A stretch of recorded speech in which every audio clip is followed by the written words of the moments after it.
The first one I want to talk about is domain knowledge.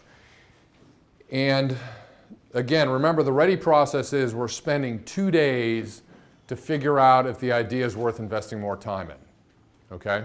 So we're now in the 2-day mode. We might be an entrepreneur trying to figure out if we got a good idea.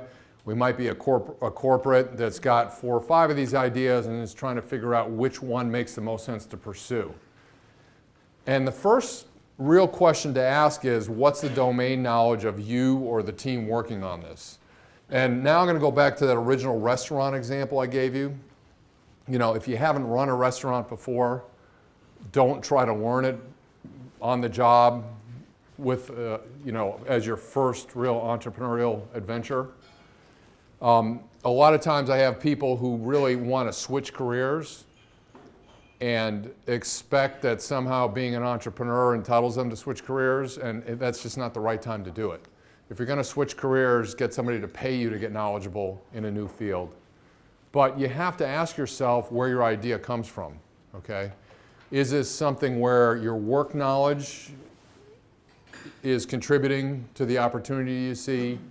Or what I find is frequently it's your consumer experience.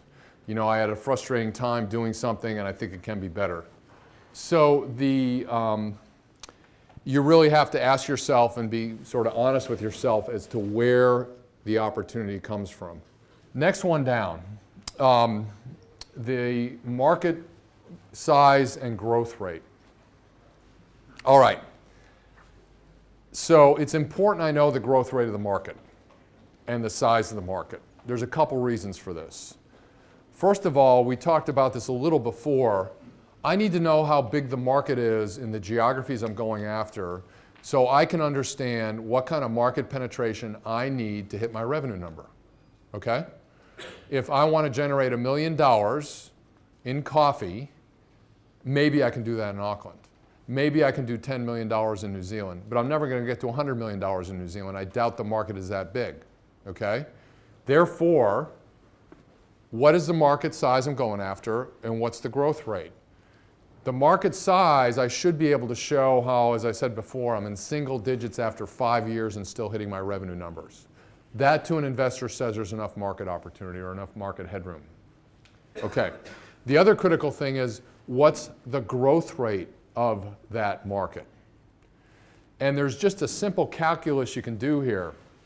The world economy is growing between 3% and 4% a year. Okay? It's been down as low as 2 recently. Let's just say, for the sake of argument and to keep the math easy, it's 4%. If I have a choice of a couple markets, I should find the ones that are over 4% annual growth rate. Why? It means it's growing faster than the overall economy. Why is that important? If it's growing faster than the overall economy, that means new people are coming into the market. New people do not have brand loyalty. It's a lot easier to get somebody on my product if they haven't established a brand already or haven't bought the product already, and they're still open to suggestion. Any sales and marketing person will tell you it costs about 5 times as much to pull one product out and put your product in than it does to sell that person their first product. So I'd much rather be in a higher growth market.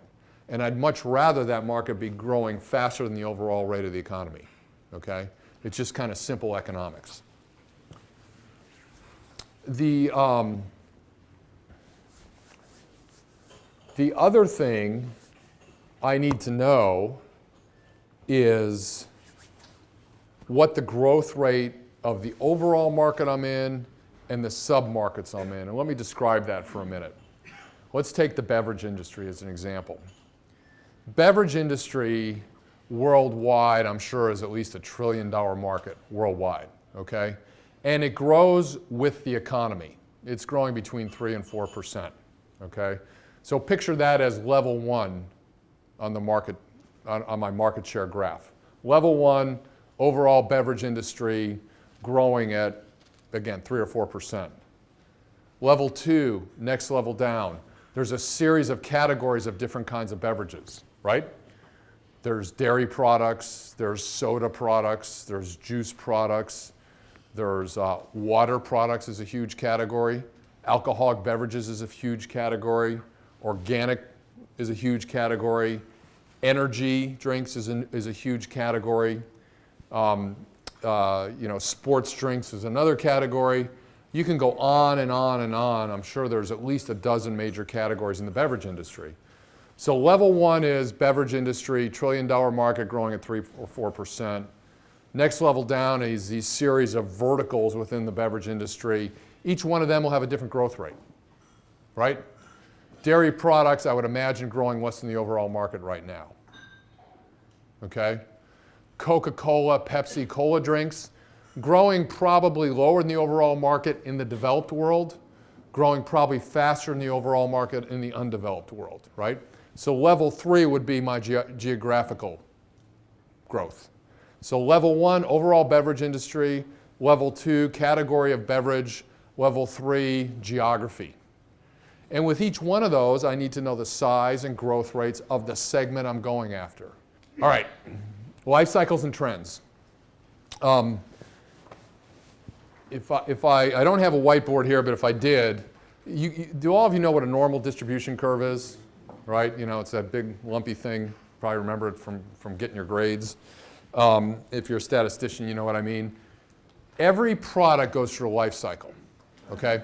And that life cycle always comes very close to being a normal distribution curve. And the far left-hand corner is the start of the life cycle, and the far right-hand corner is the end of the life cycle. And the distance between the two is how long that product sold. As an example, Coca-Cola. It's been around since about 1875, okay? So 1875 is over here. It is somewhere in that life cycle, okay? We don't know, but that life cycle is over 100 years at this point, right? Conversely, a Dell laptop, a specific model, probably has a life cycle of about 3 months, right? So that same distribution curve means 3 months worth of product before the next one comes out and replaces it, okay? So you need to know where on that life cycle curve you are. Now, if you cut that curve in half, just draw a line right down the middle and break it in half. If I had my choice, I want to be on the left-hand side of that curve, meaning I want to be on the growth segment of that market. I want stuff where the growth rate is high, like this, okay? Why? There's a couple reasons. First of all, if that growth rate is high, once I get out of the initial tail, the low volume part, and into the major volume part, 2 things happen. One is the cost of delivering the product goes down because everything goes through what's known as the learning curve effect, okay? The industry gets better at manufacturing and building the exact same product for less and less and less money. The second thing is users get educated, sales and marketing-wise, on what that product's about. So I don't really want to be necessarily in the early adopter category. I don't like that because it's expensive, okay? I'm not saying you should totally avoid it, but if you are in the early adopter category, bring lots of money because it's going to be expensive because you got to not only build the stuff one at a time, you got to educate the customers, and it's tough to educate them. I'd rather be in the high growth part of that curve where people are educated and demand is high. Conversely, I don't want to necessarily be on the right-hand side of that curve. Again, I'm not saying don't be there. I'm saying my preference would be more on the left-hand side. But what happens on the right-hand side of the curve as volume goes down is scale matters. Okay, so good example. Tata Industries out of India. In about the 1980s, steelmaking moved from the old sort of massive behemoth steelmaking plants to what were known as mini mills. And these mini mills could be more local. It was new blast furnace technology. Steel, like beverages, had high shipping costs. You didn't need one central location with railroad yards and trucking coming in. You could distribute the plants more evenly to where the demand was. So blast furnace technology, this new form of mini mill blast furnace technology came out in the 1980s. It got matured in the 1990s. And then what happened in the auto industry, just to show you what sort of the effects can be, cars started going to more and more plastic, right? And the biggest consumer of steel is automotive industry. Next is construction, but automotive industry started using less and less steel as things went to more and more plastics. Tata saw this happening, realized people were getting out of the mini mill business because volume was down, went up and bought all these mini mill plants, it's hard to say, at a discount, right? Because people want to unload them, consolidated them, centralized purchasing, got more efficient at running them, and now has a thriving business in a maturing business, okay? A very profitable business in a maturing business, okay?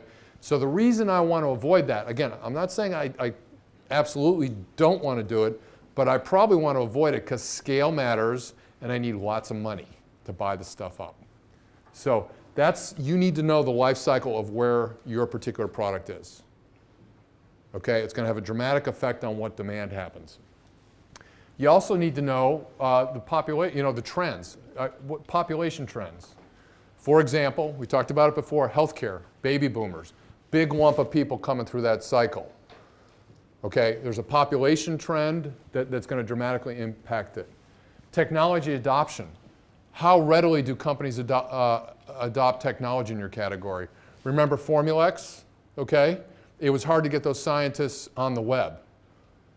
It was hard to get them just to look up stuff on the web, okay? Now they were able to do it, but that's all they would do is use it as a reference. They wouldn't interact with it.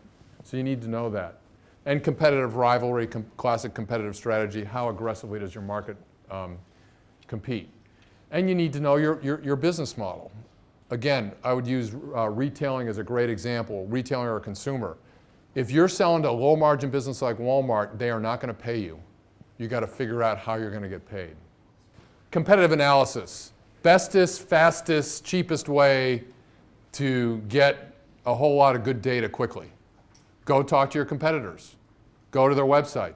Buy their product. Read their success stories. Read their positioning. Read their brochures.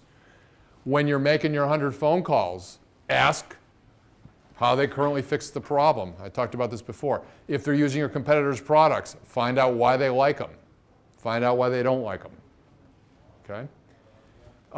The other thing I've often found is you go to your competitors' customers, you ask them the 3 best things, you find 5 competitors, 5 customers with competitors, you end up with a list of 5 things the 15 thought were really good. You go to their website has a completely different set of features they're pushing. You now probably know your competitor's market better than they do. Not unusual happening. The other thing you got to watch out for on the competitive front is substitutes, okay? Substitutes for what you have to offer.